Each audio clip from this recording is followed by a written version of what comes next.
Tu as peut-être mangé la version punk de Magikarp sans le savoir et il a été béni par un apôtre. Et c'est pas le seul poisson qu'on mange sans savoir à quoi il ressemble. Faisons un test. Vous l'avez? C'est un cabillaud. Et celui-là?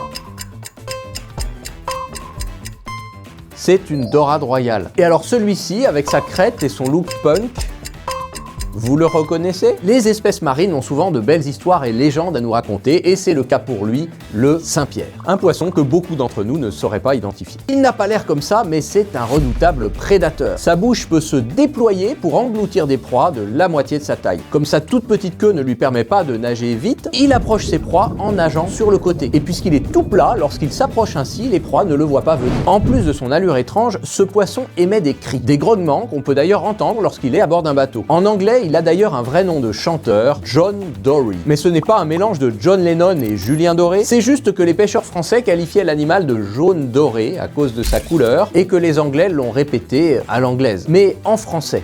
Pourquoi Saint-Pierre? C'est que dans l'évangile selon Matthieu, il est écrit que Saint-Pierre, l'apôtre des pêcheurs, avait trouvé une pièce d'or dans la bouche d'un poisson. Il a attrapé le poisson pour récupérer la pièce et a laissé l'empreinte de ses doigts sur les flancs du poisson. Du coup, les pêcheurs européens ont cru reconnaître sur le Saint-Pierre de nos côtes le poisson de cette histoire. Mais en vérité, notre Saint-Pierre n'est certainement pas l'espèce mentionnée dans la Bible. Car Monsieur Saint-Pierre était un marin d'eau douce. Il pêchait dans le lac de Tibériade au Proche-Orient. Le vrai Saint-Pierre d'origine est donc en fait un tilapia, un poisson d'eau douce. Le Saint-Pierre porte autant de noms qu'il y a de ports. Il est appelé Soleil à Dunkerque, parce qu'ils savent pas c'est quoi le vrai soleil là-bas. Jean Doré à Boulogne-sur-Mer, Yarvor en Bretagne, Poule à Concarneau, Rose à Arcachon, et tout ça pour le même poisson. Mais on ne sait toujours pas vraiment combien il y en a dans la mer, ni si on peut le pêcher sans risque. Parce que comme 20% des poissons pêchés en France, le Saint-Pierre fait partie des espèces dont les populations sont mal connues, car non suivies scientifiquement. Et donc dans ces conditions, il vaut mieux le consommer avec modération. Pour mieux connaître ces espèces marines qui nous nourrissent, je vous invite à télécharger l'application Éthique Océan, qui vous permettra de remettre des noms sur les produits de la mer et de se baser sur la science pour les consommer de manière responsable. Et si vous ne voulez pas manquer les prochains épisodes, abonnez-vous.